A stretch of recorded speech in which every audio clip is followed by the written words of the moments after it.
I have an opinion. I don't. And so we just got back from seeing Despicable Me 2, and this one's a lot better than the first one. Oh yeah.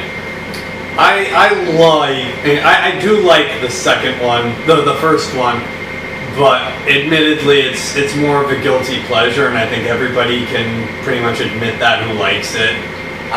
I like it, and I like it for its merits, thank you very much. I mean, like, what was it? Despicable Me 1 first, Despicable Me 1 had a person was like a fun film with a fun idea, and generally they did like over the top like the way they should. I mean, like, and what the characters themselves like kind of add a lot to it. In which case, Despicable Me proves you can add more, just keep adding on to it. So it's good for what it was, personally.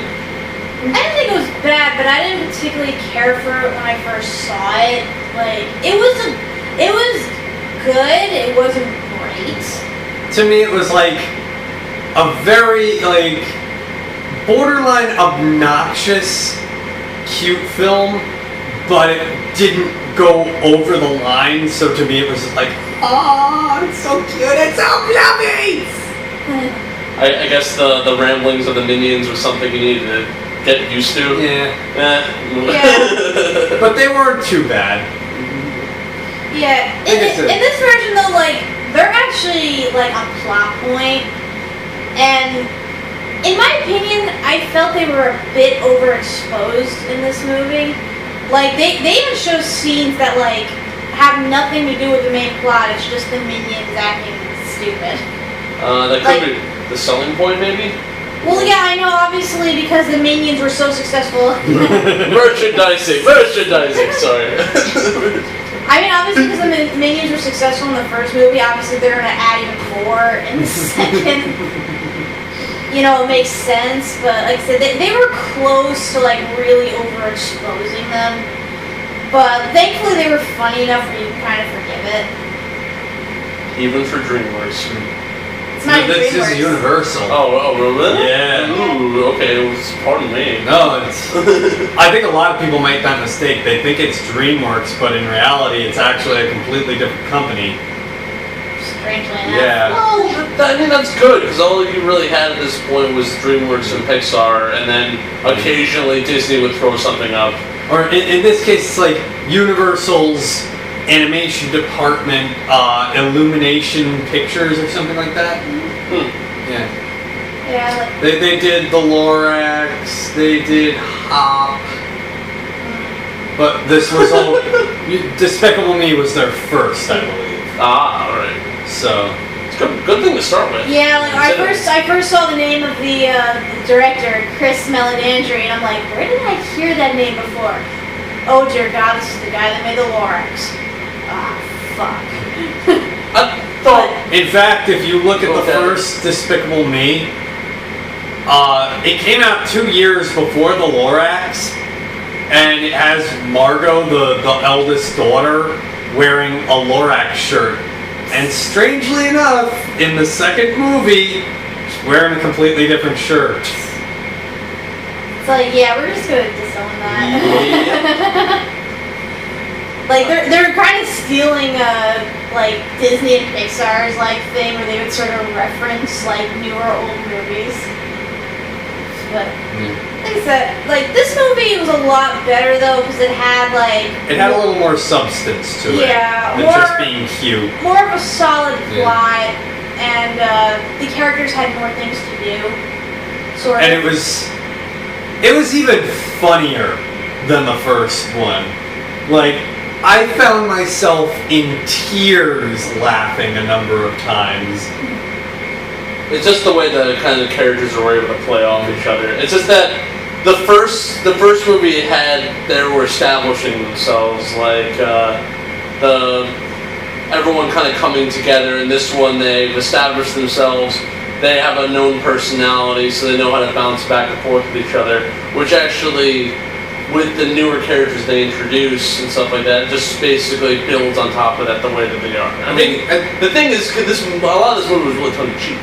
Like in terms of like, I think it's also because the first movie doesn't really delve into the character so much. I mean, yes, Gru has like an arc, and you see him get softened over time by, you know, these three little girls. But, I mean, all in all, it's just like, there wasn't really a lot of depth behind anyone. This time, we get a little deeper into their psyche. We get a little more character out of the three girls than just, oh, we're so adorably cute. Well, and that was one thing I wanted to disagree, because it seems like with the kind of setting and the kind of potential you had with the first movie, there was even less stuff to do. Like the way I kind of saw it is, I was actually surprised the way this worked, considering they were actually taking a step back from something that they had a lot of potential in doing. Like I said, being a supervillain, you can do a lot with it. And now apparently, like they had to kind of incorporate the new changes in the last movie, and I think they did an incredible job, personally. Yeah. Like, I would have liked it if he kind of went, like, stayed a supervillain, because that would have been, like, a really unique character for Gru. I mean, he's a supervillain, but he's also a single father. Like, you don't see that very often. So, he kind of has to teeter between, you know, world domination and raising his three girls. Like Mr. Incredible from The Incredibles, more or less. Well, not really. He was always a hero. Yeah, but this is kind of universe. Not really. I mean, he had to give up superheroing by the time he started raising a family. Which, I mean, like, that balancing act would have been, like, really compelling. I personally thought that that's what this movie was going to be, was like a retro, like a reback kind of thing, so.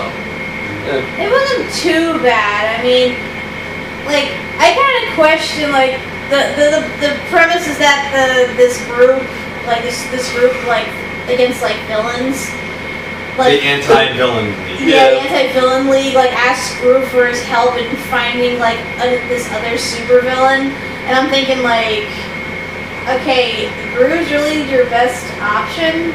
I mean, granted, I'm sure he is good, especially considering he stole the moon in the last movie, but that's like the only competent thing we saw him do. But then again, you know, they probably came to him because they figured he was softer than most other villains, besides also that he's no longer a villain. So they probably figured that they might have a better chance with him than with other villains. Well, with other villains, they probably have to take, you know, measures to keep them on a leash. Whereas with Gru, he's already softened, so they don't need to keep him on as tight a leash if they were. You know, they pretty much just offered him. It's like, you know, it's your choice. Even though they pretty much forced him to come, but you know, like I said, he's probably like their best option, being that he is a former villain versus a current villain. I guess. Which they could have expanded upon a little bit too. Probably. You know, as we're talking, I'm seeing like there's a lot of ways this movie could actually go, and when we're talking about it, to me, it seems like, oh, these are all like fantastic ideas. This wasn't anything like what we're talking about right now. Like the way the thing actually goes, and I'm just surprised. I'm surprised and amazed that it was just entertaining. It was well put together. I mean, there were some things that didn't really need to be there, to be completely honest. Like, that one kid, you know what I'm talking about? Like, oh yeah. Oh, yeah. The love interest. Yeah, well, it was essentially there as just a mirror to the rest of the subplot. And that kind of ended. It kind of goes nowhere. It went nowhere, and there was nothing learned, and there was nothing like. It was just there as a joke. It was there to be a long-running joke, and that was what the payoff itself was not worth the effort. And well, I mean, the way I saw it, and my theory kind of has a hole in it, but he was probably kind of there to lure the daughter in, knowing who the father was. But like I said, there's a big hole in a theory. So a means to an end. A means to an end is how it works. I mean, we can't really talk much about it because it goes into spoiler territory. So, yeah, but big sensor bars everywhere. It'd be great. But honestly, I mean, despite what problems it has, it's still a much more engaging film than the first one. It still has a lot more substance to it, while still being a lot of fun. Right, and it even has a pretty terrifying moment later on. Oh God, yeah. Like, I don't think I'm trolling much when I say... You've probably seen... Oh, jeez. The purple minion that they keep showing and, like... The turn off your phones thing. Yeah, and the messages before, like, the theater opens stuff, like, that terrifyingly purple minion, It just, like, shouts. Yeah, that thing becomes a big issue later on in the film, and it is quite terrifying. Like, you see these things. These things are obviously non-threatening. Now, they just like punch each other, but that's the extent. Right. Now imagine they were bigger, had sharp teeth, and were basically like zombies that could chew through steel. Well, no, they're out to kill you. They're just running. They're big. They're purple piranhas. They're purple piranhas that you can't destroy because hey, who wants to destroy this thing? Yeah. So. Like we were in the theater and kids were actually like screaming when they saw these things. And even we were like getting a little uncomfortable too. This is getting dire. This is good. Yeah, like I do question like what I saw the rating. What was it, like G or PG? Probably just like I'm guessing that it should have been a little bit higher because those things were a little too terrifying. Like at least a PG rating would have sufficed. Like I keep thinking of like those scary monsters I used to see like in Sesame Street. Or the Gremlins. Yeah, the Gremlins. Oh man. Alright, that kind of brings to another thing though, in terms of like the new. Should we talk about like the new characters that they introduced and like the villain or antagonist, or is that getting a little too far? We can talk about the love interest. Oh. It's kind of made obvious who it is. Subplot. Yeah, like... Well, of course, yeah, it's right from the get-go, really. Yeah, because Gru gets a partner from the corporation, you know, because, you know, he even though, like, they offered him the mission, he's still technically a former bad guy, so they don't want him relapsing. She's kind of there to keep him in line. I think she's out of spying on him personally, but whatever. Yeah, and of course she's obviously his love interest, because one of the big plots is that, like, his neighbor and even his daughters keep trying to set him up on dates, which he obviously has no interest in doing. For a rather funny reason. And the little girl is talking about how, you know, how she hasn't had a mother, so she doesn't know the experience of it, yada yada yada. That's the weird A lot of hammering in. That's the weird thing. Like, you think the obvious reason why they would want him to start dating was so he can, A, have someone so he wouldn't be lonely, and B, he could find a mother figure for his daughters. But they never relay that at any point in the movie. It's more just, hey, let's get Gru, like, a date because we have nothing better to do. Yeah, I mean, in fact, Gru doesn't even really care. I don't think... I mean, he's pretty much been alone for his entire life. He pretty much, you know... Yeah, you kind of go over it. You kind of like man up and be like, F it. Like, like in the first movie, he shows no interest in the opposite sex. So doesn't really show that much interest in this one. Like, not for a long time. No, it's just sort of like it does build up. Yeah, it does build up, which makes it was a nice build up. So it's nice, and you see like he sort of let his guard down a little, but you see it coming from a mile away. You know where they're going. Well, first scene, right? Pretty much. Oh, jeez. Just like. And I think I know what this movie's about, guys. You know, whatever. Like, how about the antagonist in this one? Well, I don't want to give it away because I honestly. Oh yeah, right. It's supposed to be a thing, yeah. Like there is an antagonist and it's like a mystery one too. It's not like the first movie where it was blatantly obvious and the guy is so obnoxious you just want him to be defeated. In this case, like. It is a mystery antagonist, and like I said, it is a total twist. Like, you don't see it coming. Like, for the most part. In fact, you're almost kind of believing that, despite any suspicions, it's not going to be this guy. That it's going to be somebody completely different.